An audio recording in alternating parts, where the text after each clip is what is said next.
സെമിയോട്ടിക്കായുടെ artificial intelligence അടിസ്ഥാനത്തിലുള്ള തെരഞ്ഞെടുപ്പ് വിശകലനത്തിലേക്ക് ഒരിക്കൽ കൂടി എല്ലാവർക്കും സ്വാഗതം. ഇന്ന് നമ്മൾ വിശകലനം ചെയ്യാൻ പോകുന്ന മണ്ഡലങ്ങൾ കോവളം, നെയ്യാറ്റിൻകര. ആദ്യമായി നമുക്ക് കോവളം നിയമസഭാ മണ്ഡലത്തിൽ നിന്ന് തന്നെ ആരംഭിക്കാം. കോവളത്തെ LDF സ്ഥാനാർത്ഥി ഭഗത് റൂഫസ്, UDF സ്ഥാനാർത്ഥി M വിൻസെന്റ്, NDA സ്ഥാനാർത്ഥി TN സുരേഷ്. 2021 നിയമസഭാ തെരഞ്ഞെടുപ്പിൽ കോവളം മണ്ഡലത്തിൽ UDF സ്ഥാനാർത്ഥിയായ M വിൻസെന്റ് വ്യക്തമായ ഭൂരിപക്ഷത്തോടുകൂടി ജയിച്ച മണ്ഡലമാണ്. അന്ന് അദ്ദേഹം ഏകദേശം 47% വോട്ട് വിഹിതമാണ് നേടിയത്.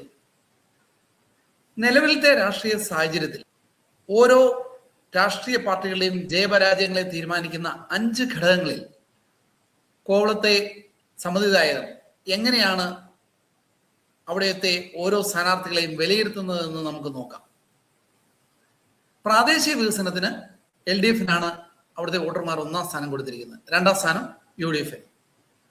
യുവജനവന്ദന, വോട്ടർമാരിലെ വിശ്വാസ്യത, നേതൃപാടവം, സഹിഷ്ണുതാപരമായ രാഷ്ട്രീയം, ഈ 4 ഘടകങ്ങളിലും UDF ആണ് 1ാം സ്ഥാനത്ത്, LDF 2ാം സ്ഥാനത്തും.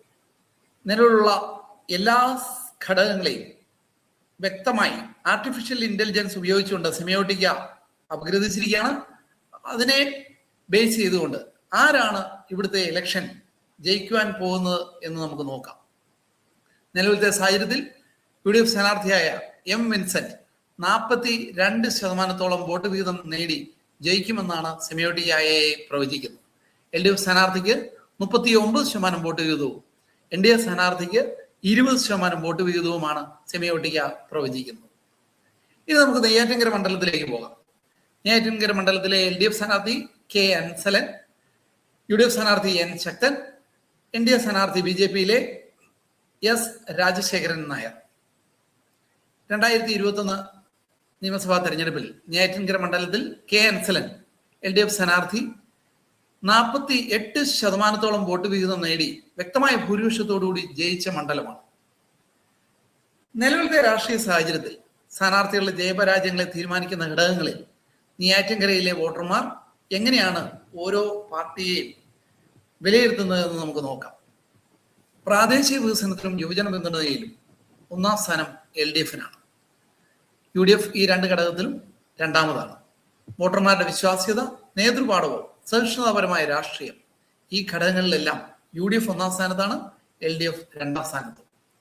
സ്ഥാനാർത്ഥികളുടെ ജയപരാജയങ്ങളെ തീരുമാനിക്കുന്ന ഓരോ ഘടകങ്ങളെയും വ്യക്തമായി ആർട്ടിഫിഷ്യൽ ഇന്റലിജൻസ് ഉപയോഗിച്ചുകൊണ്ട് സെമിയോട്ടിക്ക അപഗ്രഥിച്ചിരിക്കുകയാണ്.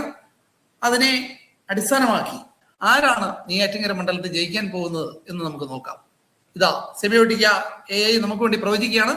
UDF സ്ഥാനാർത്ഥി ഒരു നേരിയ ഭൂരിപക്ഷത്തിൽ 40.83% വോട്ട് വീതം നേടി ജയിക്കും എന്നാണ് പ്രവചിക്കുന്നത്.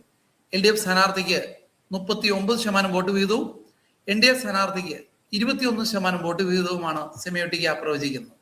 വീണ്ടും മറ്റൊരു മണ്ഡലവുമായി നിങ്ങളുടെ അടുക്കലേക്ക് ഞങ്ങൾ ഉടൻ എത്തുന്നതായിരിക്കും. നന്ദി, നമസ്കാരം. Good day to everyone.